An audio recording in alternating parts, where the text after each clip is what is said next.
Au nom du Père, et du Fils, et du Saint-Esprit, ainsi soit. Résurrexi et aduxum Deo. Je suis ressuscité, et voici, je suis dans les lieux. Vous attendez de moi, mes bien chers frères, que je sois l'interprète du fond de vos cœurs pour nous dire notre joie à Jésus ressuscité, parce qu'il est traité enfin comme il mérite de l'être par son Père, après avoir été maltraité par les hommes. Parce que dans le mystère de sa résurrection, il a scellé la vie et l'unité de l'Église. Et parce qu'enfin, dans ce même mystère, il s'est révélé à jamais l'auteur de la foi. Résurrexi et aduxum Deo. La résurrection est d'abord le triomphe du Verbe incarné. Nous méditions cette vie, ce mystère, et de l'âme de Jésus, recherchant le corps, réunissant le corps de l'âme. Quel a pu être le drame qu'attend la réflexion, la soumission de cette âme de Jésus, unie toujours au Verbe de Dieu, donc dans la présence du Père et du Verbe et du Saint-Esprit, et qui cependant était, selon l'expression que nous employons couramment, comme une âme en terre, une âme n'ayant pas son corps. Or, le drame, tout esprit qu'elle soit, est fait pour être uni à un corps. C'est avec la violence qu'on ne drame que d'être séparé du corps. Jésus est donc dans cet état. L'âme de Jésus est dans cet état. Et nous observons que l'unité, l'union du corps et de l'âme respectivement avec la personne du Verbe constitue pour Jésus un droit à réunir l'âme au corps, le corps, et par dérivation, un droit sur tous les membres de l'humanité qui le convertit en les membres de son corps mystique. C'est le caractère baptismal qui est pour nous la marque profonde de cette appartenance à Jésus ressuscité. Jésus a-t-il, au moment où il allait ressusciter, où il allait réunir son corps à son âme, il a vu certainement tous ces hommes, tous ces chrétiens baptisés, ayant le caractère baptismal, étant donc ses membres, et qui, malgré cela, déserteraient. Ils ne pourront pas supposer quels furent ses sentiments. Il a peut-être, d'une certaine façon, prolongé son agonie jusque dans ce moment où son âme continuait de se séparer du corps. Et puis enfin, il a triomphé, puisque la mort est entrée dans le monde par le péché, puisque le péché entraîne la mort. Vaincre la mort, c'est vaincre le péché. Et Jésus a choisi, laissant ceux de ses membres qui refusaient d'y appartenir de côté, mystère de la damnation, mystère de l'enfer, il a choisi de ressusciter pour ceux de ses membres qui seraient fidèles. Nous ne pouvons pas nous présenter ce que fut pour Jésus ces heures d'attente. Le Fils de l'homme est resté 3 jours et 3 nuits au cœur de la terre, de même que Jonas au flanc de ventre du poisson. Et enfin, Jésus est ressuscité. D'abord pour lui, il recouvre son corps. La joie que nous aurons lors de la résurrection, impensable pour nous, mais qui compensera l'horreur de la mort, cette joie, elle a été préparée. Elle est donnée déjà en substance dans la résurrection de Jésus et dans l'immortalité de Marie. Voilà, pour ainsi dire, le premier instant de la résurrection. Le second instant, dès que Jésus a recouvré son corps, le second instant, il est pour Jésus un regard vers le Père. Résurrexi et aduxum Deo. Puisque tout au long de sa vie terrestre, nous voyons si fréquemment exprimer des rapports entre Jésus et son Père. C'est à lui qu'il se réfère pour vivre son agonie. C'est à lui qu'il se réfère pour lui demander la gloire qu'il a toujours eue auprès du Saint du Père.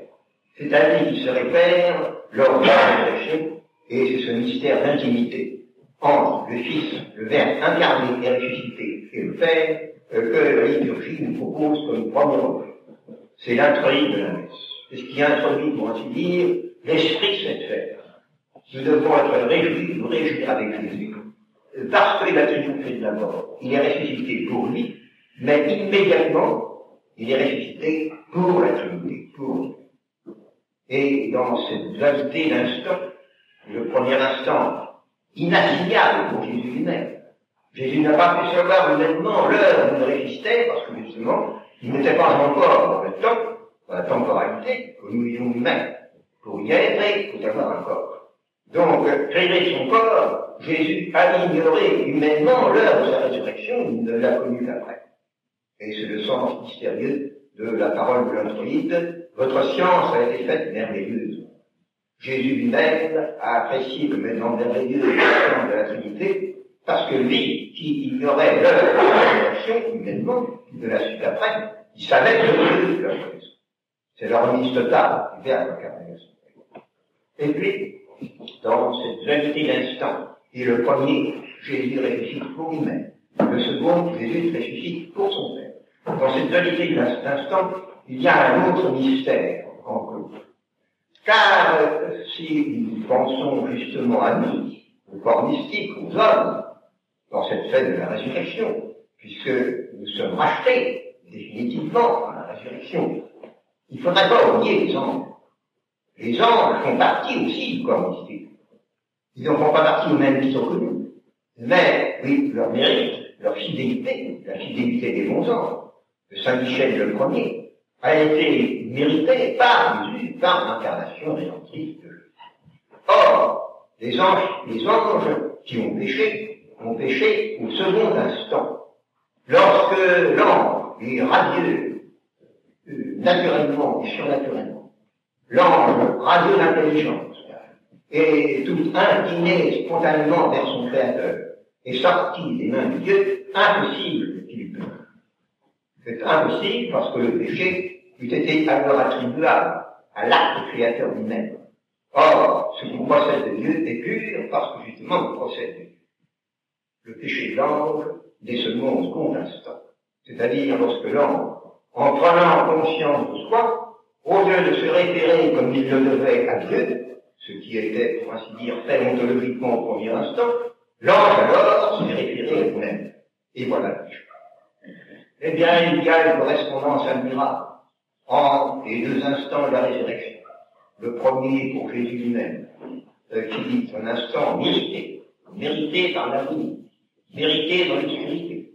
Et le second instant, où Jésus spontanément se réfère vers son Père, il y a donc une correspondance admirable entre ces deux instants, et les deux instants des anges qui ont péché. Et ainsi Jésus rachète, compense. Il ne rachète pas les anges péchés. Mais Jésus compense, au regard de la Trinité, l'injure et le déshonneur que Satan et les anges infidèles ont perpétré sous le regard. Il y a un aspect de la rédemption, de la résurrection, qui nous montre l'ampleur de ce mystère. La résurrection n'est pas seulement pour nous, elle est pour tout l'univers, pour toute la création. Elle a une répercussion profonde sur toute la création, et donc primordialement sur les anges. Les anges infidèles sont, pour ainsi dire, couverts, ils sont compensés, l'offense qu'ils ont faite est compensée par cette inclination spontanée que le Verbe incarné a éprouvée en lui-même après être ressuscité. Résurrection est à nous souligner. Le troisième instant, c'est celui où Jésus devient le chef du corps mystique. Et il le devient en étant expressément l'auteur de la foi. Et c'est dans ce mystère que nous éprouvons le plus sensiblement. Quoique déjà Marie fut présente dans les deux premiers instants, puisqu'elle a veillé secrètement sur le tombeau d'où Jésus devait sortir, comme ce corps est sorti de son sein, ce corps sort de du tombeau. Jésus a veillé, Marie a veillé le tombeau pour que Jésus en sortisse, en se ressouvenant du mystère de l'incarnation qu'elle a porté en elle. Et puis, la Sainte Vierge n'avait pas prié pour que Jésus s'adressât au Père.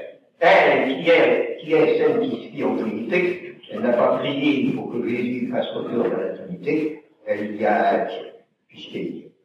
Et ainsi, elle a accueilli Jésus prononçant les paroles sublimes, résurrectiez à tous une découte, elle a accueilli Jésus dans le Saint-Père, où elle demeurait dans la foi. Et enfin, en ce qui concerne ce troisième instant, Jésus en tant qu'auteur de la foi, évidemment, il s'associe, il est autant avec Marie, qui est celle qui a cru, qui est la mère des croyants, et ainsi la mère de l'Église. C'est pour ainsi dire, aujourd'hui, mes chers frères, le triomphe de la foi. Le triomphe d'Espérance dans l'Ascension, le triomphe de l'amour manifesté dans la Pentecôte, aujourd'hui c'est le triomphe de la foi. Et cette incidence, évidemment, nous est particulièrement chère dans les temps que nous vivons. Nous devons conserver le témoignage de la très sainte foi dans son éclatante pureté, dans sa transparence. Sur quoi pouvons-nous nous appuyer, sinon sur le mystère de la résurrection, qui est précisément en acte le triomphe de la très sainte foi. Et ce triomphe de la très sainte foi, nous pouvons le contempler rapidement, l'évoquer rapidement, d'abord quant à la substance de la foi, ensuite quant à la certitude, et troisièmement quant à l'obscurité. Ce troisième mot peut vous surprendre, et vous allez voir qu'il se passe d'une manière merveilleuse dans l'économie providentielle. Et d'abord quant à la substance, car le mystère de la résurrection clôt, pour ainsi dire, le cycle lunaire. Il est vrai qu'il y a des sacrements, que la présence eucharistique de Jésus récapitule d'une manière plus heureuse et plus parlante pour nous maintenant l'ensemble du mystère de la foi. Et c'est pourquoi nous l'appelons, quand nous célébrons la messe, Mysterium Fidei. C'est par excellence le mystère de la foi. Parce qu'on ne peut pas croire à la présence réelle et à la messe sans croire à tous les autres mystères.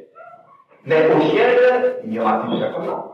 Au ciel, nous n'aurons plus besoin du sacrement de l'Eucharistie, ni du sacrifice de la messe. Il y aura le sacrifice de Jésus, en un autre sens, au Père au Père. Et par conséquent, la résurrection, qui accomplit définitivement la rédemption, elle est bien la récapitulation de tous les mystères essentiels de Dieu en lui-même et de la communication divine. Et par suite, elle est la substance de la foi, la substance des choses que nous espérons. En adorant Jésus dans son état de résurrection, en nous laissant porter par la liturgie d'aujourd'hui qui nous invite à célébrer ce mystère, et par le fait même, nous redisons tous les mystères de la foi. Noël, l'annonciation, Noël, la rédemption, tout cela est enclos dans le mystère de la résurrection. Et en ce sens, la Pâque, la fête de Pâques, qui est la plus grande, liturgiquement la plus grande des fêtes de toute l'année, elle est bien, quant à la substance, le triomphe de la foi. Elle l'est également quant à la certitude. Si par impossible, le Christ n'était pas ressuscité, notre foi est vaine. La certitude de foi, si une raison psychologiquement, elle consiste en une certitude suréminente, qui étreint, qui transpérait gratuitement notre esprit et notre cœur. Et si nous cherchons les fondements de la certitude de foi, c'est le mystère de la résurrection. Parce que c'est le signe des signes. C'est le sceau que Jésus a posé. Parce que c'est le plus grand des miracles, c'est le sceau que définitivement Jésus a posé sur toutes les preuves qu'il a donné sa divinité, et qui par conséquent pour nous est le symbole même de notre foi. Si le Christ n'est pas ressuscité, notre foi est vaine. Et Satan sait bien ce qu'il fait en cherchant à délivrer, à édulcorer, à ravaler, pour ainsi dire, à un niveau naturel, en voyant dans des interprétations fallacieuses le fait brutal de la résurrection. Je dis fait brutal. Et la liturgie en tient compte. Vous aurez observé peut-être que dans les autres offices, l'Alléluia n'arrive que graduellement. Il y a d'abord le saisissement. Jésus est ressuscité. C'est une chose tellement surprenante, stupéfiante, que les saintes femmes peinent à y croire, que les apôtres sont lents à y croire, que Jésus insiste, qu'il apparaisse maintes fois et dans de multiples circonstances pour enfin convaincre les apôtres. C'est un fait que cependant Jésus avait annoncé, et malgré cela, on n'arrivait pas à y croire. Nous nous étonnons pas qu'après un siècle, les esprits mauvais qui font la subversion, qui en fait au service de Satan, mettent en doute ce fait Ils veulent, pour ainsi dire, en émousser les arrêts, en émousser la brutalité. Si nous faisons ça, si nous cédons à cette tentation, notre foi est vaine. Parce que le Christ ayant promis de ressusciter, s'il nous a trompés sur ce point, il nous a trompés sur tous les autres. Il n'y a pas de tiers parti où on croit à la résurrection et on a la foi, où on n'y croit pas et on perd. Et c'est ce qui est en train de se passer sous nos yeux dans l'Église actuelle. C'est donc bien là, mes bien chers frères, que le triomphe de la certitude. Vous direz, quelle raison avons-nous de croire à la résurrection? Il y a le témoignage des évangiles, les récits que vous connaissez bien, l'attestation faite par l'un des témoins, des 500 disciples auxquels Jésus a apparu, les apparitions à Pierre, cette mystérieuse apparition à Pierre, dont il est question que saint Paul relate, et dont saint Pierre ne parle pas, qui donc a été tout à fait secrète, parce que Jésus voulait confirmer celui qu'il incitait précisément comme la pierre d'angle. Il y a certainement, cela, l'Écriture n'en parle pas, l'apparition à Marie, celle qui a cru, celle qui nous adresse à l'infinité. C'est précisément en vertu de cette apparition qu'elle est elle-même confirmée et dans le triomphe, son triomphe de mère de Jésus et en tant qu'elle est la première croyante, ce triomphe-là est décerné dans cette nuit de la résurrection.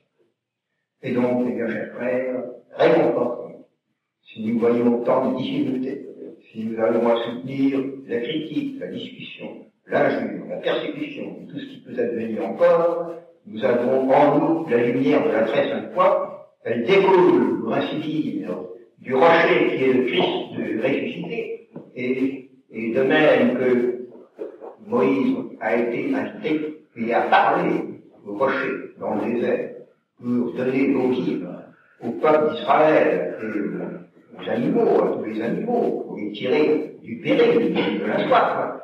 Et Moïse devait parler. Il a frappé. Et il a été châtié. Parce qu'il a manqué de foi. En frappant le rocher, il faisait un geste apparenté, je le vois peut-être, mais apparenté une sorte de magie. Tandis qu'en parlant, il était fidèle et à la tactique, à la ligne de conduite, inspirée par le verbe de Dieu, le commencement et le verbe. Moïse devait parler. Mais enfin, je vais écrire. Bien et il a fait jaillir l'eau sous la gaine de Moïse. Et bien de même, nous allons, si nous voulons nous réconforter en ce qui concerne la foi, parlons à Jésus. Interrogeons-le dans son état de ressuscité.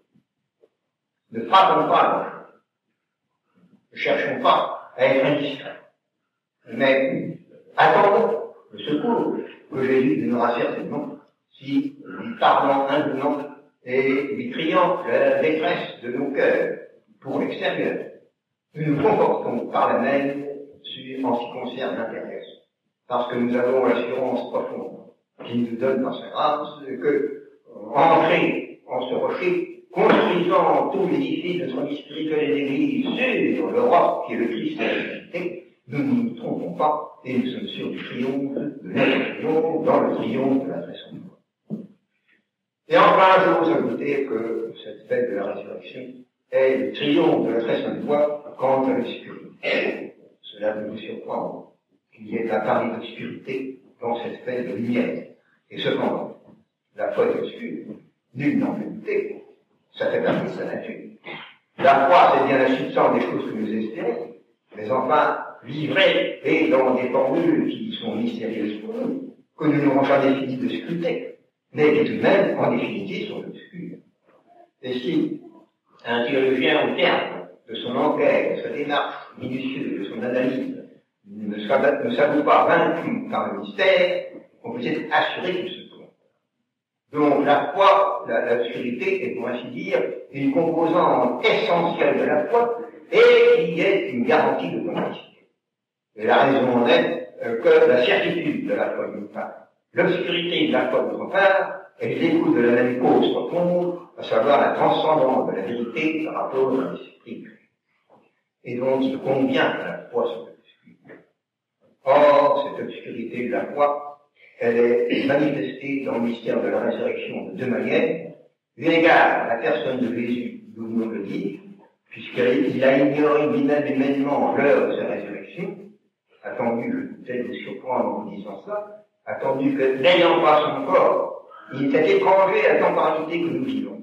Et par conséquent, n'ayant pas le sens du temps, il ne pouvait pas assimiler comment se situait le moment où il réunissait l'âme de son corps à la temporalité extérieure. Il l'a su après. De même qu'un enfant ne connaît pas l'heure de sa naissance. Il le sait après. Mais au moment où il naît, il n'a pas la faculté éveillée pour pouvoir dire qu'il naît à telle heure. Et puis, ce qui nous intéresse peut-être davantage, d'une certaine façon, il y a également l'obscurité concernant le mystère de la résurrection, quant à l'heure, au moment où Jésus est ressuscité. Nous chantons d'ailleurs dans l'Église, au Béatanos, bienheureuse nuit, qui seul connaît le moment où le Christ est ressuscité. Nous ne savons pas. Il y a cependant une précision, et une précision qui nous accuse, qui accuse la liturgie réformée. Car Jésus a affirmé, lorsque les Israélites demandent un signe, il leur répond, vous n'aurez pas d'autre signe que celui du prophète Jonas. De même que le prophète est resté 3 jours et demi dans le ventre du poisson, ainsi le Fils de l'homme restera 3 jours et demi au cœur de la terre. 3 jours et demi, d'après le livre d'Esther, cela veut dire 3 jours consécutifs. On ne peut pas compter 3 jours et demi en distinguant, en contraposant le jour d'une part et le nuit d'autre part. Cela veut dire 3 jours consécutifs. Vendredi, samedi, dimanche. Mais, il y a une précision qui évidemment s'impose, Jésus est ressuscité après minuit. Sans ça, ça ne ferait pas froid. Et par conséquent, si nous voulons faire le Fils de la résurrection, et en reproduisant, en nous mettant extérieurement dans les conditions où s'est réalisée la résurrection, le Fils devait être fait après minuit. Nous sommes très loin. Avec Bidou, on a gardé déjà 12 heures, mais il faudrait en garder encore une douzaine, pour que, je ne sais pas s'il y en a pas à ça plus tard. Nous n'avons pas à savoir ça, nous avons accepté ce qu'il nous est donné. Mais enfin, je vous fais observer qu'il y a un voile d'obscurité plane sur ce mystère. Nous ne savons pas quand Jésus est ressuscité. Nous savons qu'il est ressuscité après minuit, puisque indirectement il l'a affirmé, mais l'heure exacte, nous ne pouvons pas le savoir. Et il convient que nous ignorons. Cela nous rappelle, dans l'extériorité de l'événement, au point de vue de la localisation temporelle de l'événement, cela nous rappelle précisément cette donnée primordiale, fondamentale, à laquelle nous devons adhérer que notre cœur est avec foi, la foi est obscure. L'obscurité de la foi, c'est la garantie de la certitude. La profondeur de l'obscurité, c'est la transcendance de la certitude, fondée sur la vérité qui se révèle. Voilà ce que nous recevons, les trésors que nous recevons au jour de Pâques. Nous avons des bien chers frères, déjà, nous venons de l'observer, à faire état de cette foi pour la maintenir parce que nous croyons. De même que la messe, elle durera par la célébration de la messe. Les controverses, les discussions ne sont pas inutiles. Mais d'abord, c'est l'acte qui compte. Eh bien, de même, la foi, la vraie foi, elle continue dans le cœur des croyants. Nous voyons bien que actuellement, transitoirement, l'autorité est chargée des dépôts, fléchée. Mais il faut que, d'autant côté, une raison de plus pour que, dans le cœur des croyants, la lumière de la foi soit conservée dans son intégrité, dans sa transparence, dans sa pénétration aiguë du mystère, et dans son inviolable fidélité à la personne de Jésus ressuscité. Voilà le trésor que Jésus nous a mérité et nous dispense par l'état de sa résurrection. À partir de là, nous pouvons remonter au drame de l'agonie qui nous l'a mérité, comme un si profond secret et ce moment de sa résurrection, et enfin, et par-dessus tout, puisque Jésus lui-même nous donne l'exemple, remonter jusqu'à lui-même, jusqu'à la très sainte Trinité. Il faut que notre joie pascale, joie d'avoir la foi, joie de nous sentir établis sur le roc, que cette joie, elle se sublime, pour ainsi dire, qu'elle demeure certes dans nos cœurs comme le ferment de notre meilleure force, mais qu'elle se sublime dans un hommage d'adoration à la très sainte Trinité. Résurrection et Adux sum pecum, Alléluia, Alléluia.